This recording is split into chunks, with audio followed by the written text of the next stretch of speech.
These are the top 3 ideas for SDRs to get started creating content.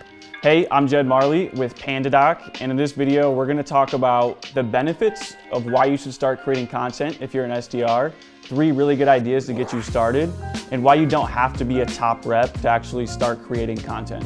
The top 2 reasons I see SDRs being afraid to get started creating content is number 1, they're not sold on the benefits. So if you start creating content consistently, I've seen it with myself, I've seen it with loads of other SDRs, you're gonna begin to unlock new career opportunities, whether that be promotions, getting a new job opportunity, or consulting gigs. And additionally, in your current role, it's gonna help drive inbound leads. So creating a brand consistently by creating content is going to make it a lot easier for you to book meetings because people are gonna get a little bit more familiar with your name. The second reason I see SDRs being afraid to start creating content is they don't feel like they have anything worth sharing. I think that's a total myth. Whether you're an SDR who just got a job, you have something to share with the people who want to get into sales. If you're an SDR who just got promoted to AE, you have something to share with the people, the thousands of SDRs that are grinding to get promoted to that position. It's all about having a perspective on who your audience is. So think about the things you've already done and then the audience of people that want to get to that point. That's who you're creating content for. And that's what you have to have in mind when you're afraid to start creating that content, feeling like you don't have anything worth sharing. Think about who your audience is, who you can help, and who can learn from you. So we talked about the 2 reasons why SDRs are afraid to start creating content. Let's talk about 3 ideas to actually help you get started. So the first idea is to simply ask a question.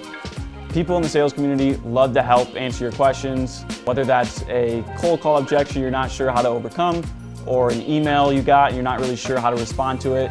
If you simply ask a question, there's gonna be a lot of people who want to provide their insights, what they've learned, and it's an easy way to get a lot of engagement.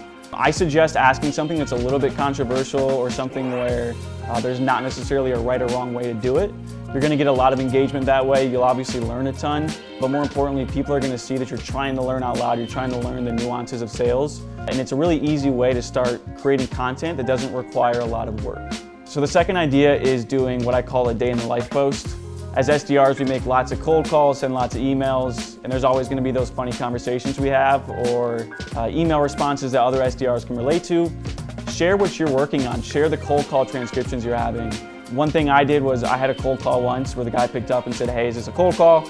I didn't know how to respond, I kind of fumbled, and I just literally shared the whole transcription of what the call sounded like on LinkedIn. And they got a ton of engagement. People started relating, they thought it was funny, people shared insights. And so those are the things that you can share that nobody else can because you're the only one having those experiences.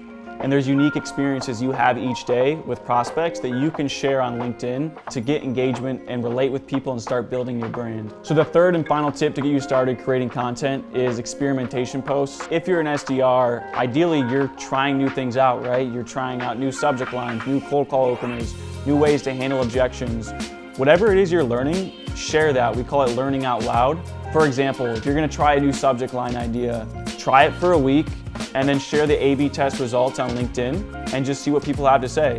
I think the biggest thing is not sharing something you learned as this is the only way to do it or this is right or wrong, but share it as, hey, I tried this new thing, here's what I learned. Go see if it works for you as well. That's the biggest thing. That's what people want to hear. That's the most valuable content, in my opinion, is what are people actually working on? What are the results they can share so I can take that and use it myself? To recap, we talked about the 2 ideas why SDRs are afraid to get started creating content. The first one is they're not sold on the benefits, and the second one is they feel like they have to be the top rep or they don't have anything worth sharing.